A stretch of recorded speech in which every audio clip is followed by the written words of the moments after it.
something. So in the first time we did the section on absolute value and inequalities, there were 3 types of questions we did. And what happened is when you practice them, or on the test, you're getting them mixed up. So I'm going to write the 3 types down, and I would suggest you do this for every section, is when we do a section, I do certain types of questions. So I'll do type 1, so in the last section, for example, type 1 would be just a quadratic that you would move everything to one side and factor, use quadratic equation. Type 2 would be a fraction. And you might even subtype that. So fraction where there's one fraction on each side, we do a cross multiply, or there's 2 fractions and you need a common denominator before you multiply. And then type 3 is what we just did. And you might categorize that as type 3 and 4. One with a number that you have to isolate and go that way, or it just has one radical. If you wrote that down for every section, sort of a list of the types of questions, then when you're studying you can quiz yourself on what to do on each type and even find a similar question to what you called the type and make sure you can do it. So I'm going to write down what I think are the types. Okay, so type 1 would be an absolute value with an equal sign. So an absolute value, value with an equal sign. All right, so back when we solved it before, it would look like this. An absolute value is in the question and an equal sign. How do we solve this? Well, an absolute value is a distance, remember, and it can either be 5 away from 0 or negative 5. That's either direction. So here's 0, we can be 5 away, or negative 5, and the distance is 5. Right? So we would say this inside can either be 5, or the inside could be negative 5, and we solved the 2 equations. And those are your 2 answers. Okay? That was from last time. So this time we put a quadratic in it. It works the same way. Nothing different. Okay? So we'll do an example.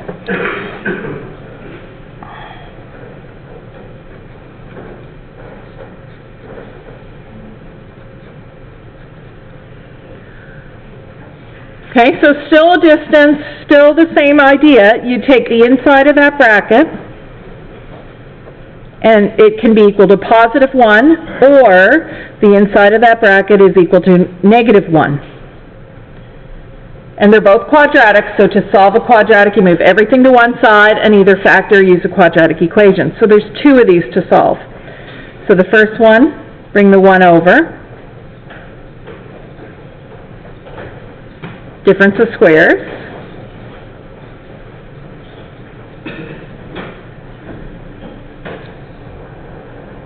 So x equals negative 2 or x equals 2. So those are 2 answers. Does that make sense? The second one, whoops.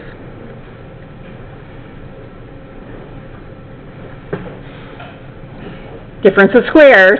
Remember, it doesn't have to work nice. How do we factor that? Plus root 2 and minus root 2.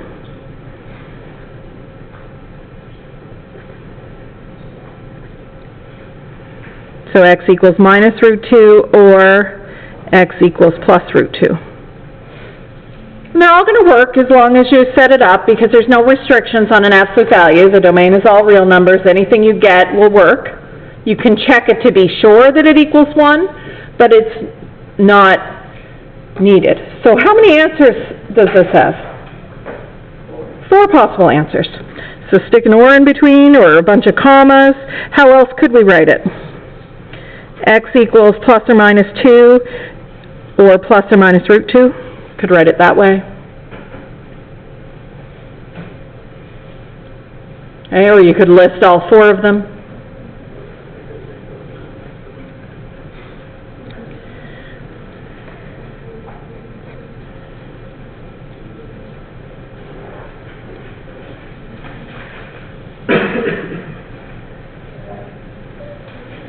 Okay, so set this one up. What are the two cases that you need to solve?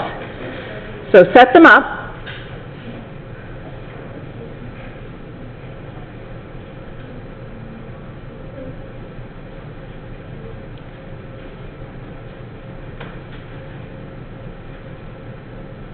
Absolute value with an equal sign has two possible cases.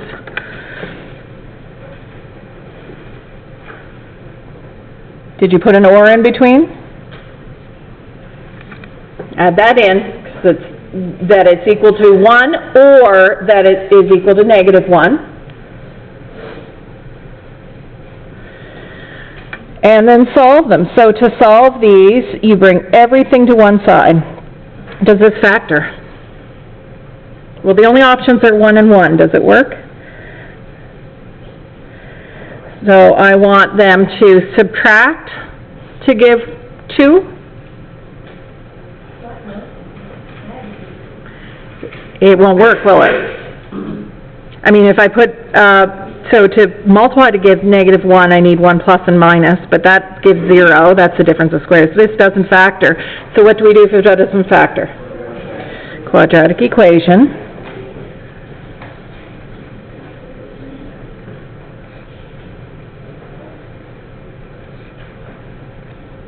So minus b, b is 2, b squared, 2 squared, minus 4 times a, what's a? 1, and what's c? -1. Make sure you take the sign.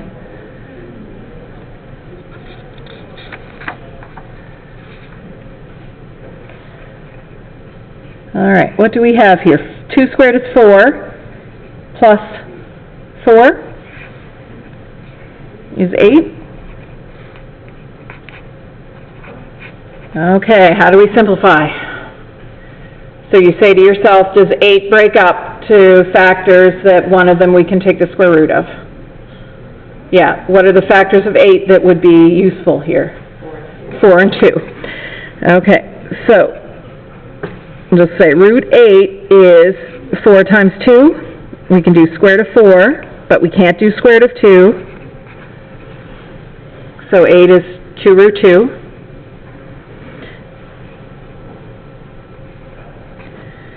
Now what?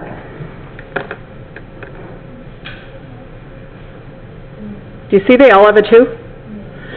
Yeah, so we can cancel a 2. Let's factor it out of the top.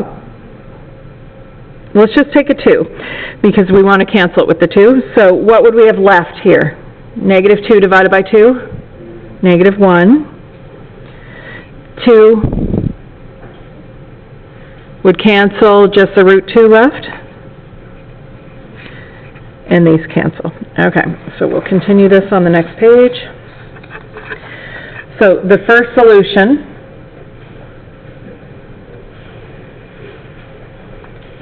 are x equals -1 plus or minus root 2. So that's two solutions, right? -1 plus root 2 and -1 minus root 2. Two solutions. Now we still need to do the second equation,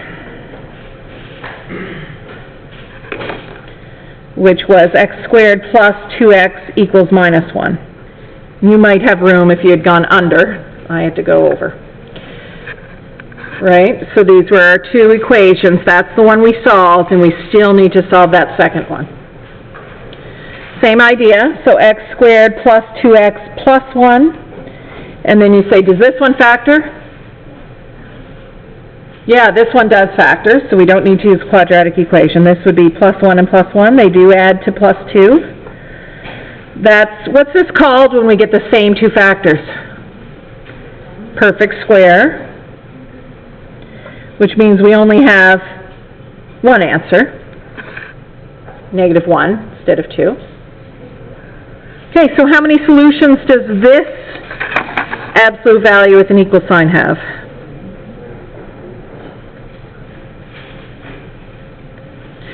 3. So x equals -1 plus root 2, -1 minus root 2, and -1. Or you could put ors in between. You could write it -1 plus or minus root 2, comma -1. right? You can list them all, however, okay? But or in between, never and, or commas are okay.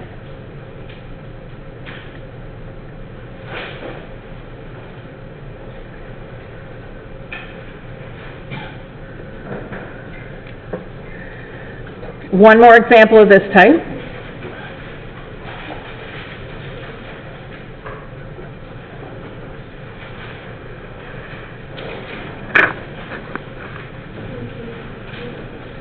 Write your two cases. X squared plus 1 equals 3, or x squared plus 1 equals negative 3. Bring everything to one side.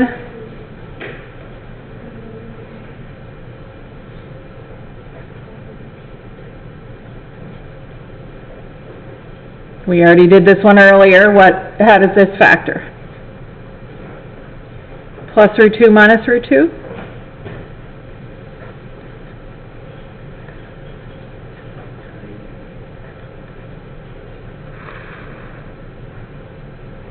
You don't need the plus in front of the root 2, but one's positive, one's negative.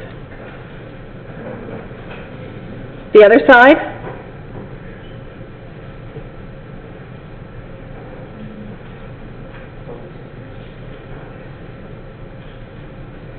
What happens on the other side?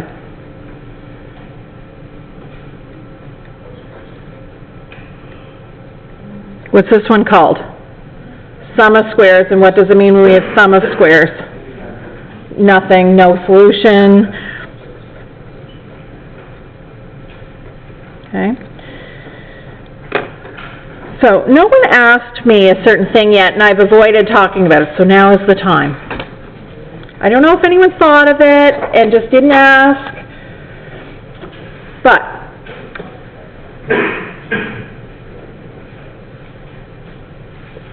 x squared equals 4. So because it has an x squared in it, what I've told you to do is move everything to one side so it's equal 0, factor, or use quadratic equations. Always. You see an x squared, that's your process. Why can't we just square root both sides here? I think they tell you to do that in high school, do they not?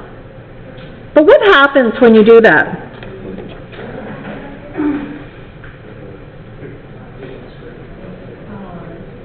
Do you remember doing that, square to both sides? So what happens, and why is it not good, and what did they tell you so that it was okay? Yeah, so it's not good because we only end up with one answer, one root, when it's really a difference of squares has two roots. Two answers would work here, both plus and minus 2. And what did they tell you in high school so that you wouldn't do that? Is don't forget to put plus or minus in front of it. And how many in here have forgotten to put a plus or minus in front of it? Like lots of times.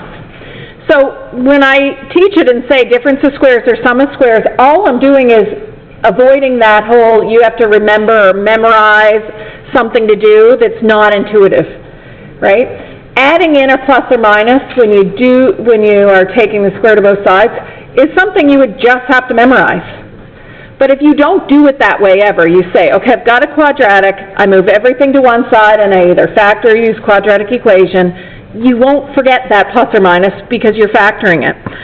So it doesn't matter if you do this, if you remember. I don't mind. It's not wrong.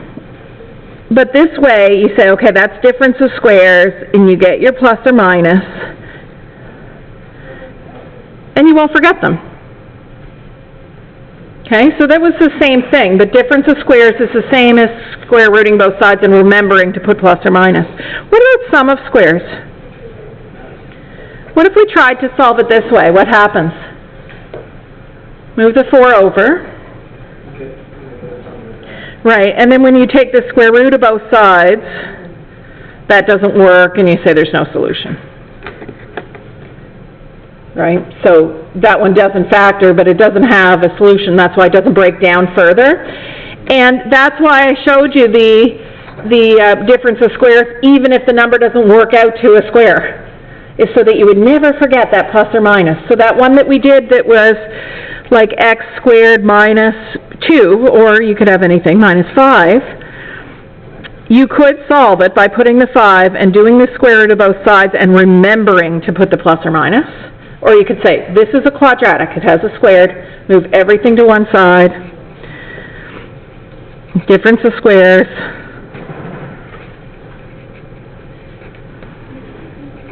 and then you've got your two answers without forgetting. Does that make sense? So the conclusion there is, I don't mind if you square root of both sides, but if you forget one of the roots, you get 1 out of 2 on the question. You lose half the marks because you forgot one of the roots. So if you are really good at never forgetting anything, then go ahead. But if you are prone to silly mistakes, which I actually marked your tests and saw that most of you are, multiple times on the same test, I would say probably factoring's your better bet to not lose a mark for something so silly, all right? Okay, so what we're going to do next class in this section, so we did absolute value with an equal sign, then we're going to do absolute value with no equal sign, so an equality sign instead, okay? That's what we'll do next class.